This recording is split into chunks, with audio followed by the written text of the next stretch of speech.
Fala galera, eu sou o Fábio, tô aqui com meu parceiro Johnny e hoje a gente veio entrevistar um cara que já vai tá junto com a gente aí nas E-Tintas. Já desde criancinha encontrava ele em reunião com meu pai lá na loja e é o Zé, Tem, representante lá tem da muita Norton. história, hein? Pô, Tem tem, história. Esse podcast vai ter história, hein? Meu Deus do céu. Um pouco. pode se apresentar aí Zé, fica à vontade, tá em casa. Bom, José Fernandes, né? Norton. Minha carreira. Sou administrador de empresa. Tenho MBA em gestão de pessoas. E até 2015 eu era gerente da Norton aqui no interior, né? Entrei na Norton em 1986. Antes, uma caminhada na Tintas Coral por 14 anos. Portanto, o tempo todo dentro do segmento, Uhum. né? E já na Coral em São Paulo, eu tinha um amigo em comum e já se ouvia falar do seu Asílio, que era o Rogério, o famoso português. E aí, em 91, a Norton me transfere para Ribeirão Preto. E aí, quando começa a minha história com a AZ Tintas, agosto de 91. Ô, Zé, só de Norto desde 86? 86. Meu Deus, é história, hein, gente? Tem. Nossa, tem história, hein? Até 2015 como gerente do interior da região aqui, né? E aí, quando a Norton resolve fazer uma reestruturação, fechou a filial, aí me ofereceram a oportunidade de ser representante e consultor comercial. E, ô, Zé, como é que você, lá atrás, né, bicho, era totalmente diferente igual é hoje. Como é que você entrou nesse ramo de tintas? Como é que começou? Porque você começou muito novo, né? Esse ramo no ramo tenho história. Eu sou de Barretos e em Barretos eu trabalhava como pintor de parede, né? E aí uma meia dúzia de malucos, de amigos que a gente Mas, trabalha. isso aí, peraí. Isso aí você tinha quantos anos, Zé? Eu tinha. Quando eu fui para São Paulo, eu tinha 17 anos. Meu Deus. Quando eu fui para São Paulo, eu tinha 17 anos. E aí uns malucos lá. Não, São Paulo, que a gente ganha aqui no mês, a gente ganha numa semana em São Paulo, né? E aí, bom, então vamos embora para São Paulo. E fomos embora. Só que isso é verdade. Só que era na corda, né? No balancinho. E que não é o balancinho de hoje. Que hoje os balancinhos de hoje são um apartamento, Hoje né? é seguro, Com né? ar Meu condicionado. Deus do céu. Aí eu não consegui. Tô seguindo como pintor. Falei, vai voltar para Barretos, vai ser chato, né, cara? Vou voltar derrotado. Falei, não vou voltar, não. Aí a gente já estava numa pensão ali no Brás, perto do Largo da Concórdia. Aí fui trabalhar numa loja de tinta. Eu tinha 17 anos, era de menor. Comecei fazendo entrega de bicicleta, cara, bicicleta. E dei sorte, fui trabalhar numa loja, o Pereirinha, tinha a loja e aplicava Quantil. Essa loja ainda existe? Não. Não. Ele aplicava Quantil e borracha clorada em hospitais, em prédios Sim. públicos, né? Fiquei lá o final de 68. Quando foi em 69, eu fui convidado pela Comercial Bandeirantes, ali no bairro mesmo, para trabalhar numa loja de tinta maior, já na Comercial Bandeirantes. E na Comercial Bandeirantes aí já era uma loja mais, vamos dizer assim, estilo AZ. Uhum. Todos os segmentos, né? E eu fui me especializando em linha automotiva. Então, aquele desejo de aprender, né? É uma dificuldade que a gente tem hoje, porque a moçada hoje não tem assim muito esse desejo de aprender. E eu comecei a me desenvolver, a aprender. Então, eu, como cuidava da linha automotiva, eu separava pedido. O vendedor tirava pedido, o vendedor de rua mandava, eu separava os pedidos e, por exemplo, se ia lá, separava 6 quartos de Branco Lotus e via que acabou. O que eu fazia? Eu pegava aquela cartolina da Norton e anotava. Combilaca, Combilux, e anotava o que estava faltando. E quando o vendedor da Glazurite, da Coral, da Wanda chegava, ele já ia na divisão dele, que ele já sabia que tinha o papelãozinho dele lá já com as faltas. Que com isso ele ganhava tempo, né? E eu fui me desenvolvendo, fui aprendendo e tal. Em 72, a Norton começa o projeto dela de linha automotiva. E foi quando ela lançou a massa de polir número 2. E aí eu fui convidado para ir para Coral. Aí fui para Coral, entrei como promotor técnico. Não tinha vendedor, já me jogaram como vendedor também. Meu Deus. Então, e naquela época a gente trabalhava de gravata, né? Nas empresas, nas fábricas e tal.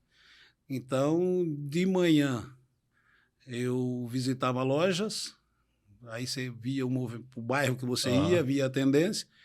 Se eu ia para a loja, eu ia de gravata. Depois tirava a gravata e ia para as oficinas. Fazer divulgação das massas. E isso foi... Aí eu fiquei um tempo nessa função, comecei a dar ideias, começamos a montar equipes. Resumo, em pouco tempo, eu já era supervisor de vendas na Coral, na linha automotiva. Nossa, Zé. Eu tinha uma equipe com 5 vendedores e 5 promotores. Eu até chamava de Cosme e Damião, que eu dividi São Paulo em 5, né? São Paulo, Grande São Paulo. E aí foi. E aí, nessa jornada, eu fiquei lá até 86. E como é que apareceu a Norton, Zé? Então, nessa época, a Norton tinha 2 distribuidores, 2 atacadistas nacional. Um era a Tintas Coral e a outra era o Barzel, ali em Barueri. Sim. Né, no Alphaville. E eu já vendia a Norton. Então, chegava final de ano, o pessoal da Norton ia para lá, os gerentes, os diretores e tal, né? E aí começou já na loja a gente tinha, né, uma amizade com o pessoal da Norton, né?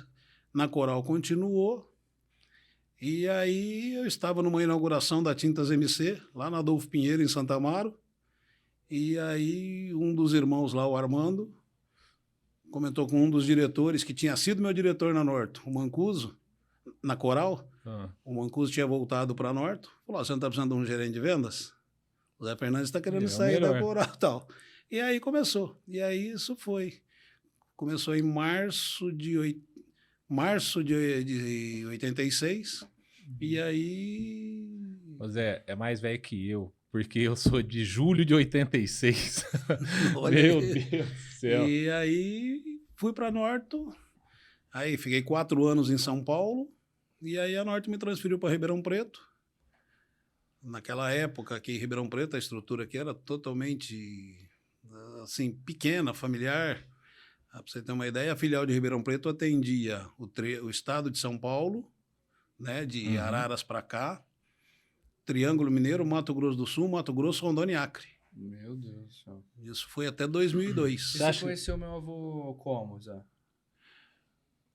O teu avô, aí, eu vim conhecer ele pessoalmente, assim, ter relação com ele, a minha amizade com ele mesmo, em agosto de 91. 91. Agosto de 91, porque eu cheguei, fiz uma reunião com a equipe de manhã e vim com uma recomendação de São Paulo para visitar 2 empresas. E eu incluí a terceira por minha conta, pelo Rogério, falar do seu Asílio. Né? Que a orientação da Norton era para visitar a Lopes e Carvalho, como distribuidor industrial, o MRO, né? E o Soarlindo Ziotti, Ribeirão Tintas, né? Lá na Saudade. E aí eu, na época, falei para o Silvio, que era o nosso representante, falei, Silvio, eu gostaria de visitar o seu Asílio. E aí fomos lá na Matriz. Acho que só tinha aquela loja, ou já tinha a Saudade, ou tinha uma em Batatais, alguma coisa assim. Rio Preto acho que veio depois disso aí, lá a Só Tintas, mas foi assim, aí fui lá, para conhecer o seu Asílio e tal, e foi o primeiro contato com o seu avô lá, com o seu Asílio, foi... De lá pra cá tem história em casa, aí hein? Tem, e eu tenho uma história que eu sempre falo pro teu pai. Conversamos, eu estava com o meu gerente diário, o Renato, o Silvio, os 3 e o seu Asílio. Aí fez a reunião, conversamos tal. Ele me chamou de lado e falou, o que você vai fazer aqui? Falei, como assim? Estou chegando tal. Não, você vai alugar casa, você vai comprar casa. Assim, num primeiro contato. Falei, seu Asílio, no primeiro momento eu vou alugar, né? Vou alugar uma casa aqui, vou alugar a minha em São Paulo e depois eu vou ver, porque tem família, vou ver se a família, né? Se adapta, vai né? se adaptar, vai, enfim. Os 3 filhos de São Paulo, a mulher de São Paulo, a sogra de São Paulo, o sogro de São Paulo. Né? É difícil. Só eu que sou aqui de perto, sou de Barretos. Ele falou, está certo. É isso aí mesmo. Isso é um porto seguro. Tal. Até porque você não conhece Ribeirão Preto, de repente você vai alugar uma casa, comprar uma casa não é o bairro que você gosta, não vai ter adaptação, vai complicar. Deixa eu te dizer uma coisa. Você conhece alguém aqui? Eu falei, não conheço ninguém aqui. A Norton vai alugar casa para você? Eu falei, ainda não sei. Não. Ele falou, bom, seja o que for, se precisar de um fiador, sou eu. Mas ele nem te conhecia. Nada, conhecia igual, sim. Ele falou, se você precisar de um fiador, pode contar comigo, pode vir aqui. Ele era diferente, todo mundo fala. Eu arrepia, não tive a cara, oportunidade porque... de conhecer ele, mas todo mundo fala que ele era diferente mesmo. E aí viemos, tal, outubro a família veio, né? E no ano seguinte, meu filho precisava começar a trabalhar, o Rafael. Uhum. O Rafael foi trabalhar na Matriz. É verdade. Com o Rafa trabalhou lá. Com o Du, com o Peninha. Peninha. Finado Peninha. É. Então, o primeiro emprego do Rafael foi na Zé Tintas. E como é que foi essa mudança para cá? Tipo assim, porque, igual você falou aí da família, tudo, você tinha uma estrutura lá em São Paulo, já tinha tudo certo, tudo, família inteira lá montada, né? E a gente sabe que tudo essas mudanças assim não é fácil. De São Paulo para Ribeirão Preto, cara, é uma puta mudança. É uma puta de mudança na época, tipo assim, porque... E outra, hoje em dia, se a gente fala de mudar, beleza, é tudo um pouco mais fácil, que hoje em dia com internet, com essas coisas, se facilita muito, mas naquela época não tinha essas coisas. Como é que foi essa mudança? Não tinha nada, não tinha... O telefone era orelhão. Era no caderninho, né? Era tudo, as coisas, era das anotações, era tudo no caderninho. A nossa comunicação era com ficha telefônica e o vendedor tinha que fazer o roteiro dele da primeira visita até a 10ª. Porque se eu precisasse procurar ele depois do almoço, eu já ia da 5ª visita para frente. Eu não ia, sabe? Eram os negócios assim. Entendi. Você ligava no cliente. Ligava na Z. Ô, Lian, o Rafael tá aí? 14h, porque era previsível dele estar ali aquele horário. Mas eu sempre tive a vontade de voltar na Coral, eu já era candidato a voltar para o interior, né? Na Coral eu tive oportunidades de assumir o Rio de Janeiro, assumir Porto Alegre, de ir para mais mudar longe, de áreas, mas assim nunca deu certo, nunca. Não. E aí quando aparece Ribeirão Preto, né? Viemos e é aquele risco, né? Da família. Tanto é que a minha esposa hoje já não fala mais, porque agora ela já virou Ribeirão Pretana também. Já tá, que faz. Mas ela falava... Você mudou para cá que ano? Eu mudei para cá...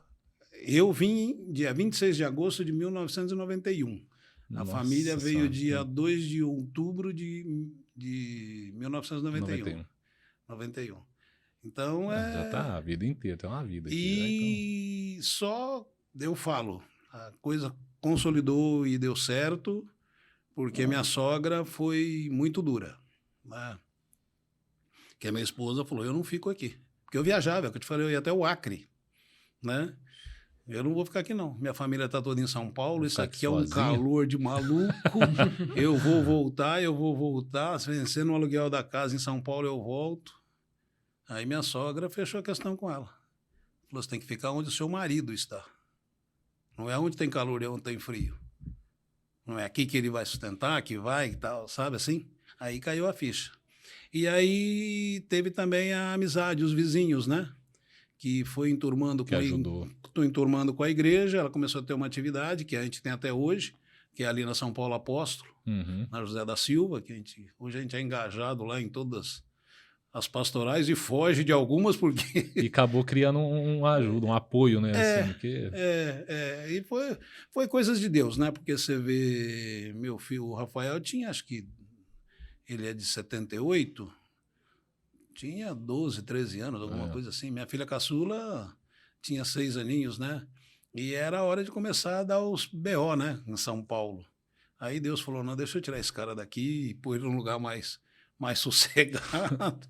Aí fomos morando no Parque Bandeirantes, numa casa boa, sabe assim? Sim. Uma estrutura boa. E não teve maiores problemas de adaptação, não. Para nós, eu costumo dizer, para o homem é sempre mais fácil.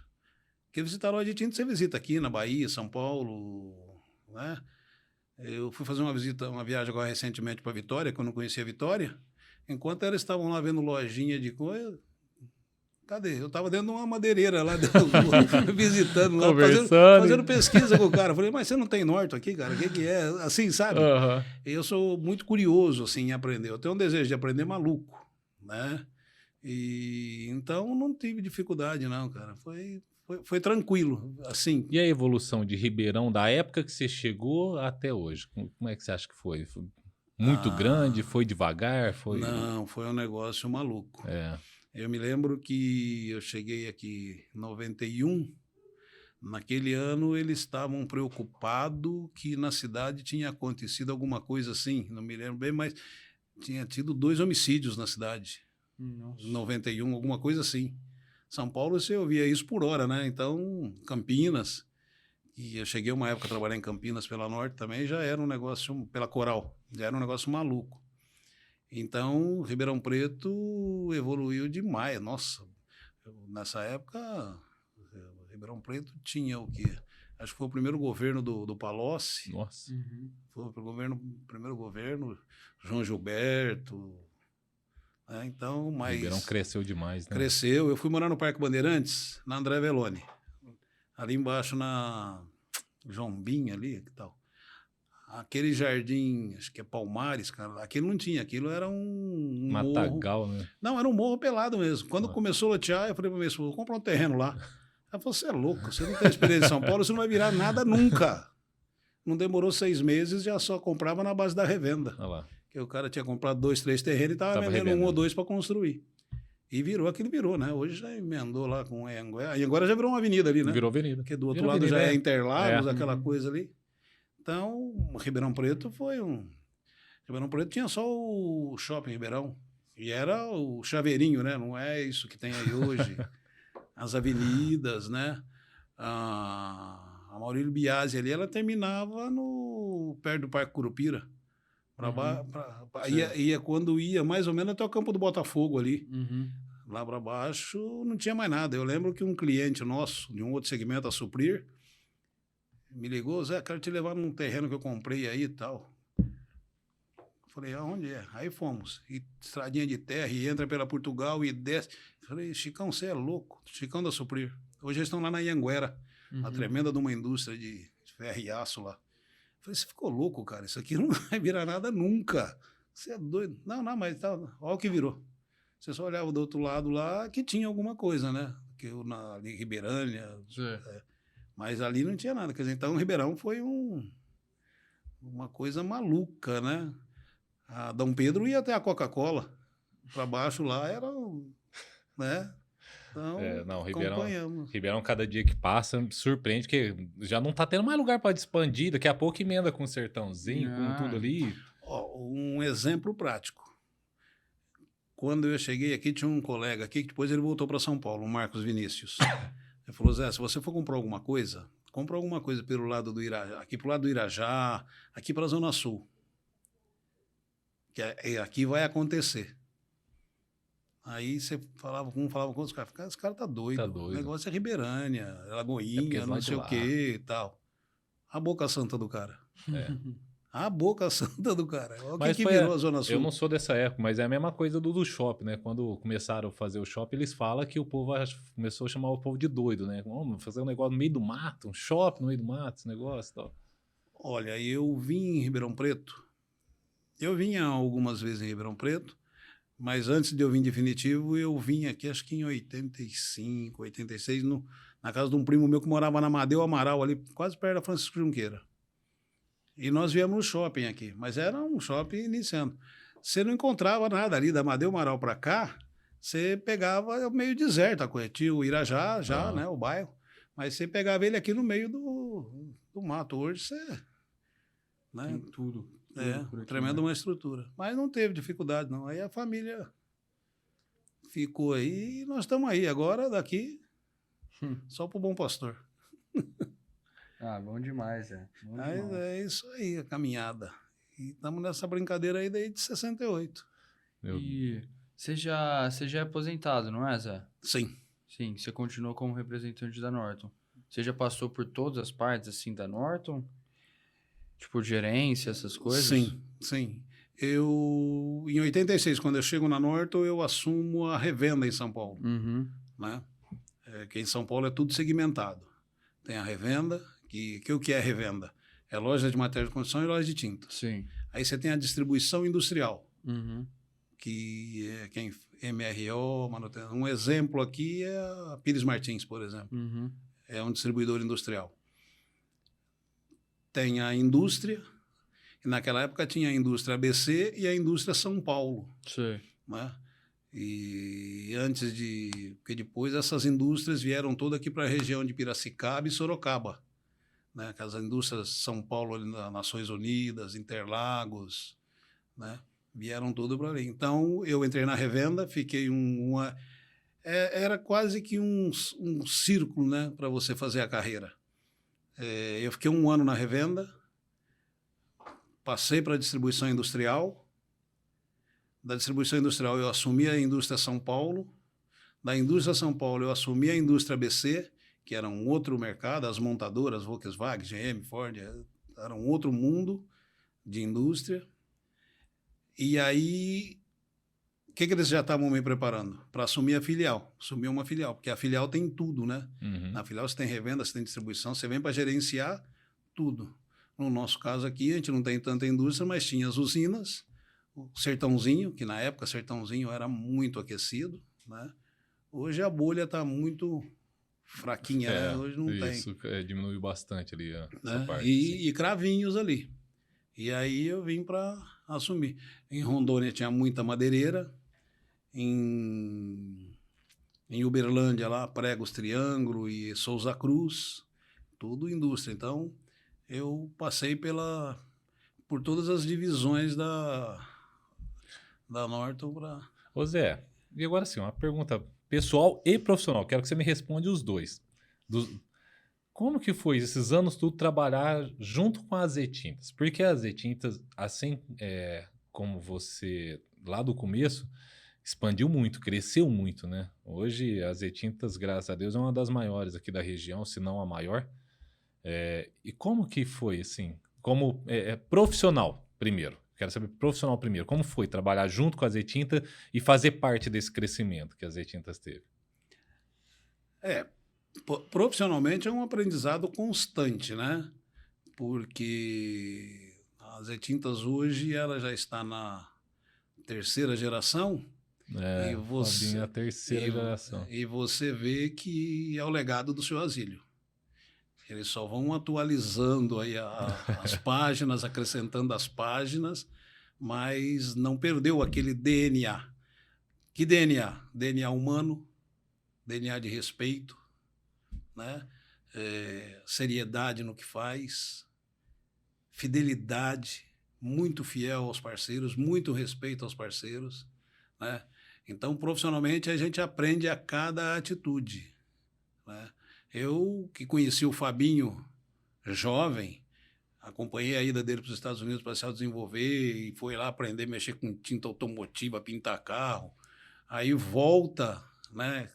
Um cara às vezes já tinha uma realidade. O Fabinho pega uma moto e vai visitar a construtora, visitar a loja, trazer cartãozinho, quer dizer, sabe? Então isso é aprendizado. Isso muita gente pode... Nossa, mas não, aprendizado. É o que esses meninos fazem, sabe? Você pode ver que nenhum deles tem posto de diretor. É verdade. Sabe? Porque a hora que ele sentar na cadeira de diretor, ele sabe o peso da caneta. Sabe o que né? acontece. Então, profissionalmente, para mim, a Zetintas é uma universidade a céu aberto. Ele faz parte das Zetintas, se a gente, né, vamos olhar assim, ele faz parte das Zetintas desde a primeira geração, desde a época do seu avô. Né? Então, assim, é legal conversar com pessoas que já acompanha tudo desde o começo. Eu cheguei há pouco tempo nas Zetintas, mas quando a gente para conversar com pessoas igual vocês, que tem uma história muito longa, que já faz parte daquela vivência ali há muito tempo, é engrandecedor pra gente. Porque você começa a escutar histórias, você começa a aprender. Eu gosto muito de aprender, principalmente aprender com pessoas que sabem mais que eu, que têm mais vivência do que eu. Igual você. Quando a gente senta para conversar e escuta você falar essas histórias, essas coisas assim, pra gente é muito importante pra gente poder aprender. Saber o jeito que foi feito. Porque hoje em dia, eu sempre falo, tudo hoje em dia é muito mais fácil. É muito mais fácil você ter acesso. Eu preciso. Vamos colocar na Norte mesmo. Eu tô com a dúvida sobre o Strip Disc lá, que eu falo muito porque eu sou meio que fã dele, porque ele é muito bom. Eu vendo pra caramba, ele resolve. Mas se alguém tem alguma dúvida sobre qualquer produto, entra na internet e tal, é fácil. Naquela época não tinha internet, não tinha essas coisas. Então, nossa, tô com uma dúvida. E aí? Tem que ligar pro Zé. Vou ligar pra ele. Se você não sabe, você tem que ligar pra alguém. Era outra realidade, completamente diferente do que a gente vive hoje. E você pegar essas experiências, cara, nossa, é aprendizado, é de assim, muito valor. Eu pego um exemplo disso aí. Você fala no pessoal agora. O pessoal e o pessoal completa com o profissional, né? Que você tem curiosidade, você tem... E você vai trazendo os bons exemplos, as atitudes que você vê para a tua vida, pessoal. Por isso que eu falo que é uma universidade a céu aberto e de graça. É só você prestar atenção nos movimentos. Você vê... Há quanto tempo vocês falam em sustentabilidade? Né? Há quanto tempo vocês falam de cuidar do ser humano, dos projetos que vocês têm? Há quanto tempo a Z tem cuidado com a limpeza da cidade? Manutenção dos viadutos, uma série de coisas. Tudo isso aí se mistura com o profissional e com o pessoal, né? E a gente é de uma caminhada, e hoje minha filha mora em São Paulo e ela fala, pai, eu tô na rua tal, X. Eu falo, entra para a esquerda que você vai pegar Teodoro Sampaio, na João Cachoeira, não sei o que. Ela fala, mas como é que o senhor sabe tudo isso? Eu falo, porque na minha época não tinha isso. Não tinha isso. Era o guia 4 rodas. Isso, andava dentro do carro no porta-malas, né? Porta-luva ali do que carro. Aí você abria ele no banco do Fusquinha ali do lado e ia se... Quer dizer, então você ia, né? Então, mas é isso aí. Então, e a seriedade com que a Z leva as coisas, né? Assim, com a parte fiscal, com a parte pessoal, o cuidado que tem com a equipe. Né? Hoje eu estava conversando com o Marquinhos, ele falou, Zé, nós temos 145, 148 funcionários, 150 funcionários. Quer dizer, se você multiplica isso por 3... Você é responsável direto por 450 pessoas comendo direto das E-Tintas. Sim. Fora o satélite. Fora né? o satélite. Que esse pessoal sai gastando tal e você vê. Então é uma responsabilidade social muito grande, né? Então... e sem contar assim, eu falo para as pessoas que o grande diferencial da Z é o tratar com as pessoas. E só que isso daí já vem lá do antigo, lá do seu asilo. É o DNA. Igual você falou, tipo assim, os parceiros. Os parceiros os mais antigos nossos, igual você, a Norton, assim, isso veio dele, ele selecionou as pessoas, ensinou o pai, ensinou os netos, todo mundo, ensinou o filho, os netos, a selecionar essas pessoas. Você pode ver que hoje eu falo pro Fabinho, os nossos grandes parceiros, as pessoas que estão mais junto da gente, são pessoas do bem. Eu nunca escutei falar uma conversa de atravessada do Zé. Eu nunca escutei falar nada o Zé da Norton. Entendeu? Então é isso que eu falo. Tipo assim, são pessoas que o seu asilo teve o tato na época. Sabedoria, né? Sabedoria de selecionar e saber quem é bom e quem é ruim, entendeu? E trazer isso pra gente. E hoje pra gente é muito bom isso, porque nós hoje das E-Tintas sabemos lidar com pessoas porque eles nos treinam do mesmo jeito que o seu Asílio treinou a família dele ali, os filhos e tal, para poder lidar com pessoas. E lidar com pessoas é difícil, hein, Zé?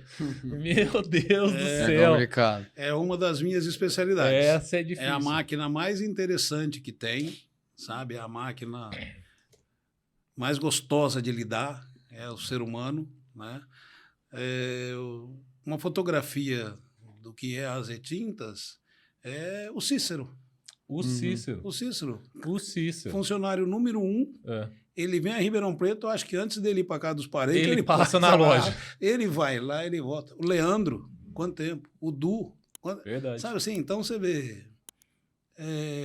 Isso que é. Isso é padrão, isso é respeito, isso é qualidade, né? Então é uma história muito legal.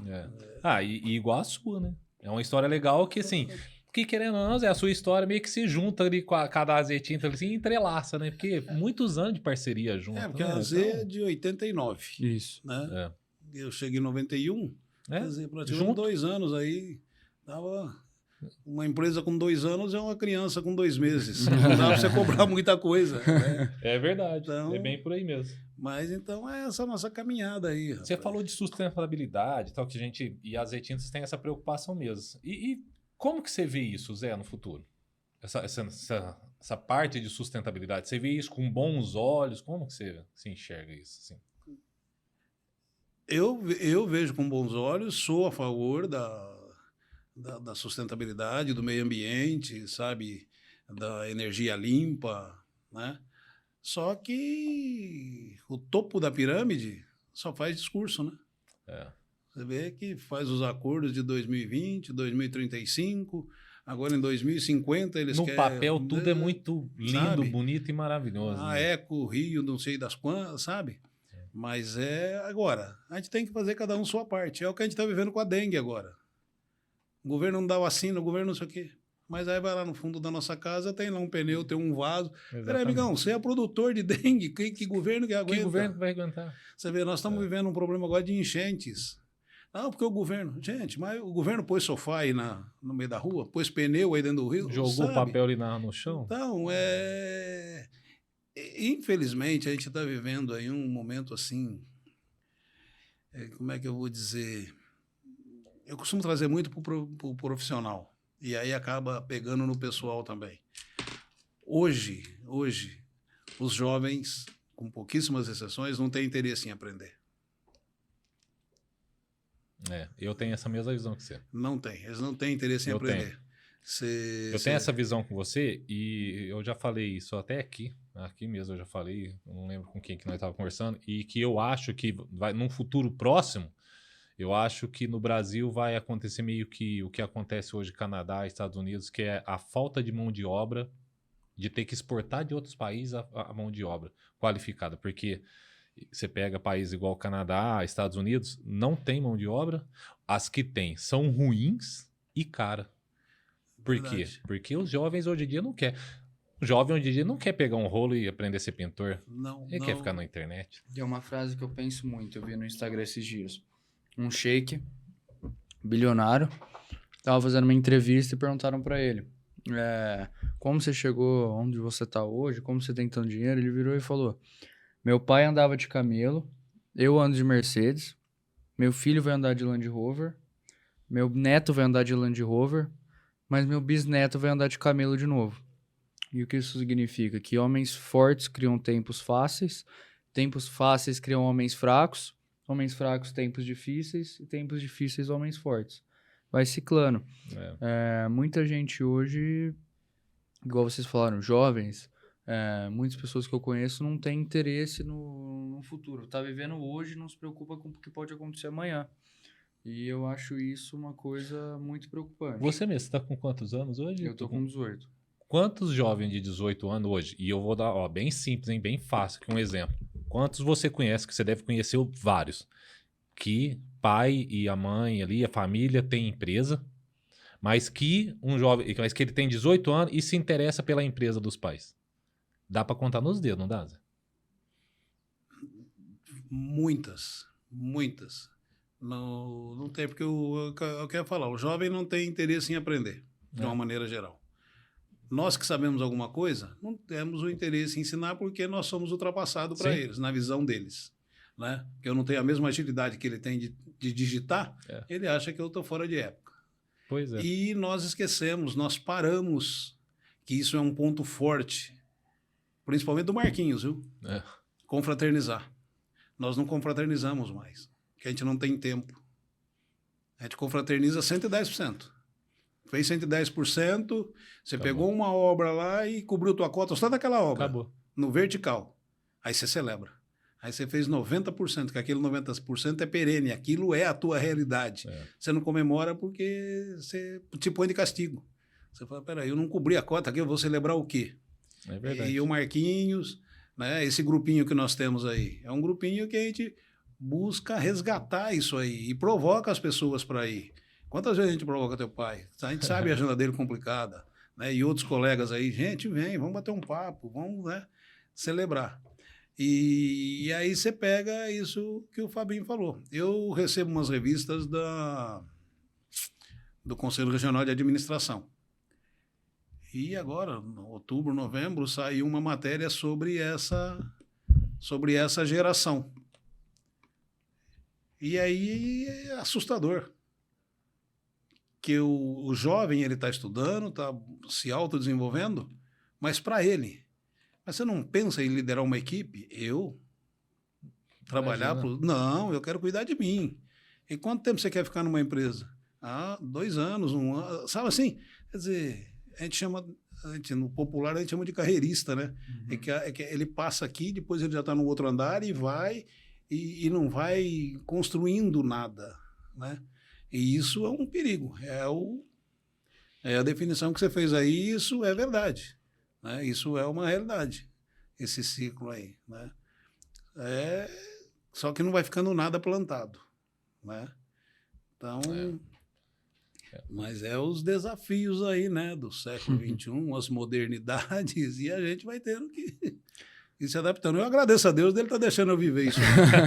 Verdade, eu, na medida do possível, vou ensinando, vou doutrinando sempre que tenho oportunidade, porque uma das coisas que eu faço, né, não é bem consultoria, vamos dizer assim, né? Deram esse nome bonito, comercial, mas eu converso muito com as equipes de vendas, televendas, vendedor externo, sabe? Que eu sou de uma geração que funcionário não falava mal da empresa. Jamais falava mal do patrão, jamais. O patrão era aquele cara mais carrasco do mundo, mas para você ele Sim. era o Deus, ele era o cara que você tinha que aprender com ele. E você aprende com tudo. Você aprende o que você deve continuar na tua vida e o que você não deve colocar na tua vida. Então, tudo é aprendizado, né? E aí, mas amigo, você tem chance de melhorar, de fazer isso e tal. E aí eu conto um pouquinho das minhas histórias assim, na prática mesmo. Olha, quando eu comecei igual você está começando, não tinha essa facilidade de tinta em máquina, era tinta pronta. E uma coisa que me deixava indignado é que o cara me pedia 6 quartos de branco Lotus Duco e 2 quartos de branco Lotus sintético. Eu falava, mas que raio, né? Quando eu chegava na oficina que eu ia entregar para ele, que ia conferir a mercadoria, eu fazia a pergunta para ele, o dono da oficina, o pintor, por que aquilo? E ele me explicava. O Duco, eu vou pintar a carcaça do Fusquinha e depois eu vou polir. O sintético, ele já tem brilho próprio. Então eu faço o quê? A caixa do motor, por baixo dos paralamas, aonde eu não vou ter condição de polir. Quer dizer, isso é aprendizado. Eu falo isso, os caras dão risadas, como quem diz. Você era tonto? Eu não era tonto, eu não sabia. Não sabia?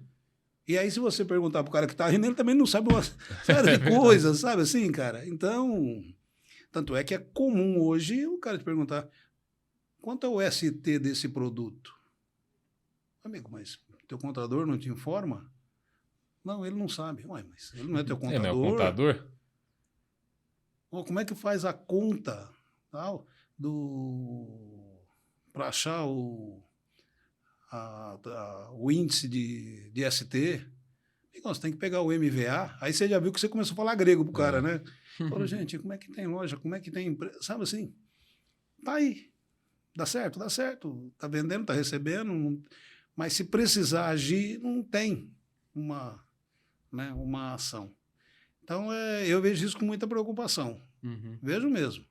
Vejo porque na hora do almoço hoje a gente estava conversando com o Marquinhos.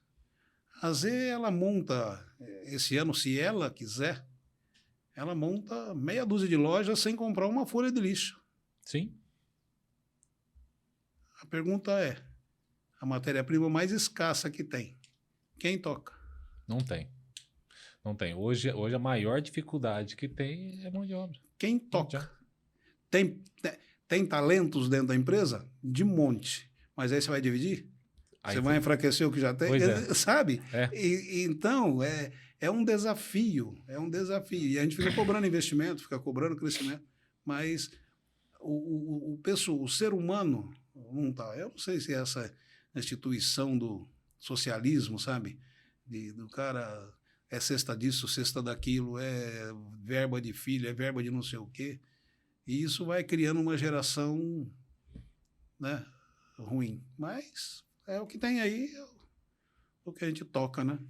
Já que você tá no embalo aí, já falando disso, correr para o encerramento aqui, eu queria que você falasse um pouco, olhando na câmera ali, dá uma dica para as próximas pessoas, para os jovens que estão começando agora na carreira, o que você pode dar de dica para eles pro futuro, para eles seguirem, carreira que seja, para se tornarem homens fortes, né?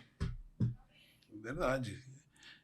Eu costumo dizer o seguinte, o autodesenvolvimento. E quando a gente toca nesse assunto, normalmente a pessoa ou o profissional, mas eu não vou me desenvolver para as e-tintas, vou me desenvolver as e-tintas. Não. Aí eu tenho uma contra-conversa que você está se autodesenvolvendo para você, você vai levar isso para você. Então seja curioso, tenha interesse, busque se autodesenvolver, busque ter além da vida profissional, uma vida espiritual também, seja ela qual for, que isso faz parte. Essa somatória, isso vai te levar ao sucesso e vai te fazer uma caminhada mais tranquila. Vai ter desafios? Muitos, muitos desafios, mas você vai ter serenidade para ultrapassar. Essa é a dica. Tenha desejo de aprender, desejo de ensinar e de confraternizar. Gente, esse homem é uma enciclopédia, de verdade. Vocês precisarem de saber sobre tinta, sobre o mercado, é com esse cara que tem que conversar. Zé, quero te agradecer muito, muito mesmo você ter disponibilizado um pouco do seu tempo para estar aqui com a gente. Às vezes eu sei que é muito corrido, ainda mais o seu dia a dia, o jeito que então eu sei que é loucura, mas então quero muito, em nome da Azetinta, agradecer a oportunidade de você dividir um pouquinho sua experiência com a gente, com o pessoal aí que está assistindo nós, tá? Muito obrigado mesmo por disponibilizar esse tempo para a gente. Não, eu que agradeço aí a oportunidade, né, e essa caminhada de fazer parte aí, indiretamente ou diretamente, da família AZ, eu é que agradeço. Aí estamos às ordens. Valeu, Zé. Muito obrigado. Esse é o Zé da Norton, tá? A barba mais branca que tem da Norton é do Zé, tá, gente? Agradeço muito. E, fiquem lá, fiquem ligados nos próximos episódios. Entra no YouTube, se inscreve no nosso canal para vocês ficarem por dentro das novidades. Tem conteúdos exclusivos que só saem no YouTube. Esse daqui, essa entrevista com o Zé é uma delas, tá? Vocês não vão ver em mais lugar nenhum. Então, assim, entra lá no YouTube, se inscreve no nosso canal, aciona o sininho para vocês ficarem por dentro de tudo que está acontecendo no mundo da tinta. E nos acompanha também lá nas nossas redes sociais. Zé, muito obrigado mesmo e até a próxima.